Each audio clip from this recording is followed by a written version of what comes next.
Assalamualaikum and hello everyone, this is Suhaib Salim. Welcome to the new video lecture in the series of the database management system. Dear students, आज वाले lecture में हम लोग alternate की और composite key को discuss करने वाले हैं। हमारा कीज वाला डेटाबेस मैनेजमेंट सिस्टम में से कीज वाला टॉपिक कंटिन्यू है, कीज वाला चैप्टर हम लोग कर रहे हैं। तो आज हम अल्टरनेट की को डिस्कस करने वाले हैं और अल्टरनेट की के बाद हम लोग कंपोजिट की को डिस्कस करेंगे। अच्छा, हम लोगों ने अल्टरनेट की से पहले सुपर की को, कैंडिडेट की को और प्राइमरी की को डिस्कस कर लिया हुआ है। उसको रिकैप करते हैं। हम लोगों ने कहा था कि हमारे पास एक दुनिया होती है, एक टेबल में क्या होते हैं, मल्टीपल सुपर कीज होती हैं। कह लीजिए कि हमारे पास दुनिया है किसकी, सुपर कीज की, या इसको सेट ऑफ सुपर कीज कह लीजिए। और सेट ऑफ सुपर कीज में से हम लोग क्या करते हैं, कैंडिडेट की को चूज कर लेते हैं। ओके, सुपर कीज में से हम लोग क्या करते हैं, कैंडिडेट कीज को चूज कर लेते हैं कि कैंडिडेट की एक टेबल में मोर देन वन कैंडिडेट की हो सकती है। और कैंडिडेट कीज में से हम लोग एक की को चूज करते हैं और उस की को कहा जाता है प्राइमरी की। अच्छा, याद रहे कि हमारे पास कैंडिडेट की क्या होती है, मैंने पहले बताया कि एक टेबल में मोर देन वन कैंडिडेट की हो सकती है। बट अगर एक टेबल में एक ही कैंडिडेट की हो तो अल्टरनेटिवली वही कैंडिडेट की एज अ प्राइमरी की का क्या करती है, रोल प्ले करती है। बट बात याद रहे कि लेट्स सपोज हमारे पास एक टेबल है, हम कहते हैं कि टेबल, लेट्स सपोज ये स्टूडेंट का टेबल है। हमारे पास एक एंटिटी टाइप है स्टूडेंट, और इस स्टूडेंट के टेबल में हमारे पास मोर देन वन क्या है, कैंडिडेट की है। फॉर एग्जांपल कि रजिस्ट्रेशन नंबर है या रजिस्ट्रेशन आईडी है। फॉर एग्जांपल हम लोगों ने अगर कैंडिडेट की डेफिनेशन की बात करें तो कैंडिडेट की डेफिनेशन क्या की थी कि set of attribute or set of attribute that is used to uniquely identify a record or an entity, instance or a tuple or a row of an entity type. अच्छा, तो let's suppose हम लोगों ने कहा कि student के table में हमारे पास रजिस्ट्रेशन नंबर एक, हम लोगों ने कहा कैंडिडेट की है, जो कि क्या कर रही है, जो कि इकलौती ये जो एट्रीब्यूट है ना, ये जो प्राइमरी की है या कैंडिडेट की है, ये रिकॉर्ड को, रो को, टप्पल को या एंटिटी, इंस्टेंस को यूनिकली आइडेंटिफाई कर रही है। इसके अलावा हम लोग कहते हैं कि फॉर एग्जांपल स्टूडेंट का CNIC, और CNIC मैंने पहले बताया था कि पूरे अगर हम कंट्री की बात करें ना, तो किसी भी स्टूडेंट का या पर्सन का या किसी सिटीजन का CNIC डुप्लीकेट नहीं हो सकता।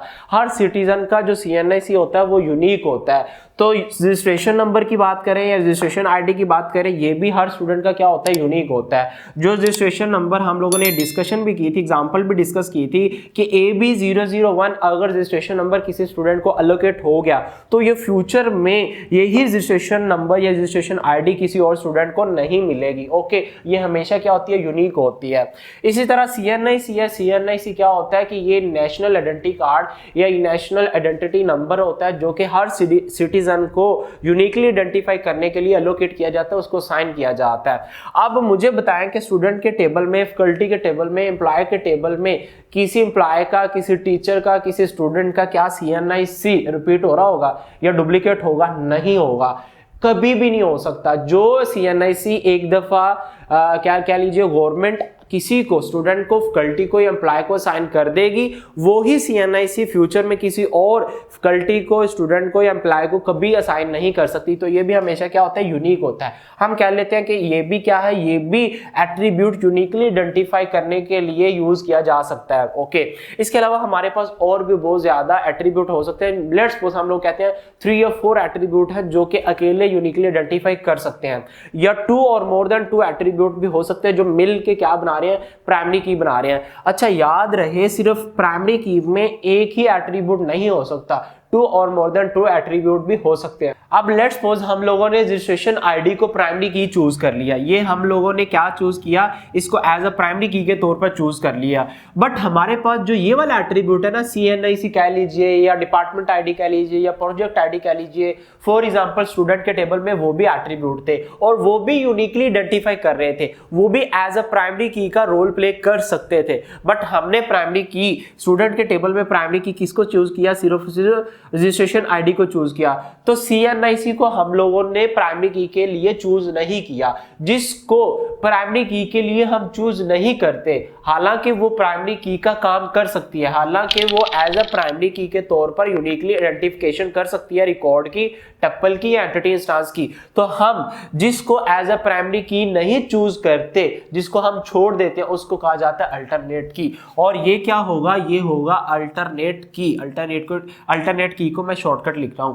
तो जिसको आप एज अ प्राइमरी की चूज नहीं करते, सेलेक्ट नहीं करते, उसको क्या कहा जाता है, उसको अल्टरनेट की कहा जाता है। तो मैं रिपीट कर देता हूं, हमारे पास एक टेबल में पॉसिबिलिटी है कि मोर देन वन कैंडिडेट की हो सकती है। जिस तरह हमारे पास रजिस्ट्रेशन आईडी और सीएनआईसी ये कैंडिडेट कीज हैं स्टूडेंट के टेबल में।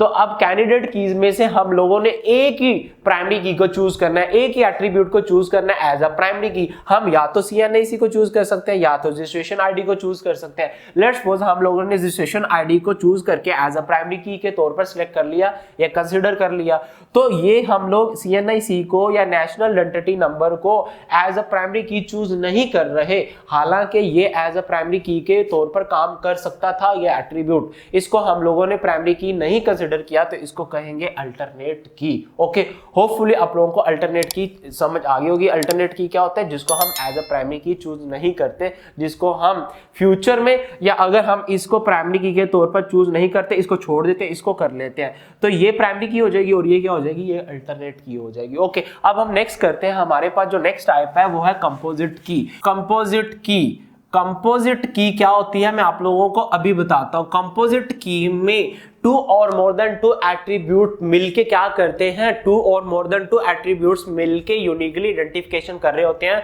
रिकॉर्ड की, टप्पल की, एंटिटी इंस्टेंस की। फॉर एग्जांपल हम लोग कहते हैं कि हमारे पास एक टेबल है स्टूडेंट का, या किसी और टेबल की बात कर लो आप लोग। फॉर एग्जांपल हम लोग स्टूडेंट टेबल की बात करते आ रहे हैं, ये एंटिटी टाइप हम लोगों ने हर एग्जांपल में डिस्कस किया है। हम लोग कहते हैं कि हमारे पास एक एट्रीब्यूट है नेम, जो कि क्या कर रहा है, जो कि स्टूडेंट के टेबल में एग्जिस्ट कर रहा है। बट क्या नेम सिर्फ और सिर्फ ये एट्रीब्यूट रिकॉर्ड को यूनिकली आइडेंटिफाई कर सकता है? नहीं कर सकता, कभी भी नहीं कर सकता। क्यों?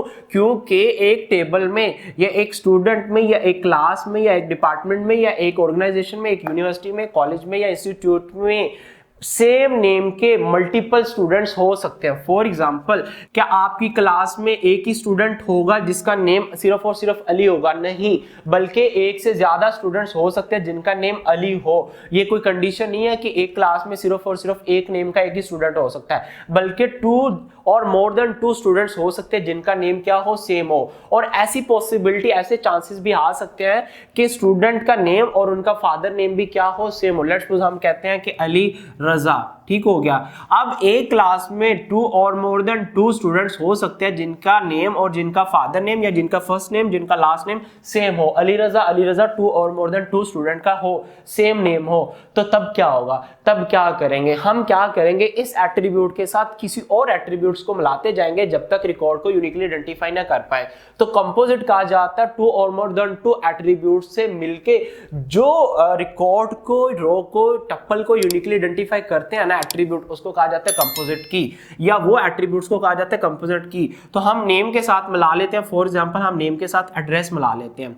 अब ये क्या कर रहे हैं, फॉर एग्जांपल हम लोग कहते हैं कि ये दोनों एट्रीब्यूट मिलके रिकॉर्ड को यूनिकली आइडेंटिफाई कर रहे हैं। नेम और फादर नेम तो सेम हो सकता है, बट हम कहते हैं कि हमारे पास ऐसी कंडीशन है कि दो स्टूडेंट एक ही घर में तो नहीं रह सकते, ठीक हो गया। तो हम क्या कहते हैं कि नेम के साथ एड्रेस को मिला लें, ये क्या हो गया, टू और मोर देन टू एट्रीब्यूट्स हो गए, ठीक हो गया।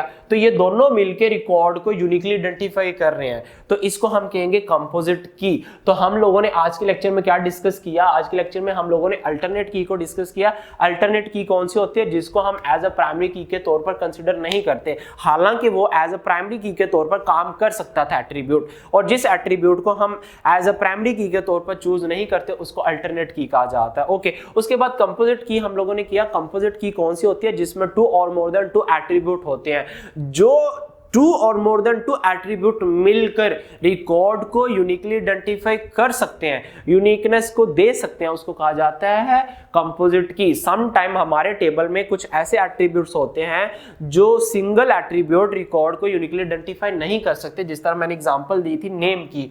तो हम इस एट्रीब्यूट के साथ जो यूनिकनेस को नहीं बता सकते, जो यूनिकनेस की गारंटी नहीं दे सकते, हम उसके साथ डिफरेंट एट्रीब्यूट्स को और ऐड करते जाते हैं। देन क्या होता है, है वो रिकॉर्ड को, टपल को या रो को यूनिकली आइडेंटिफाई कर देते हैं। तो उन एट्रीब्यूट को या कॉलम को जो 2 और मोर देन 2 मिल के यूनिकनेस देते हैं, एट्रीब्यूट रो को या टपल को यूनिकली आइडेंटिफाई करते हैं, उसको कहा जाता है कंपोजिट की। तो ये हमारा आज का शॉर्ट सा लेक्चर था। सो मिलते हैं नेक्स्ट वीडियो में फॉरेन की के साथ। हम नेक्स्ट लेक्चर में फॉरेन की को डिस्कस करते हैं। So till the next video, खुदा हाफिज।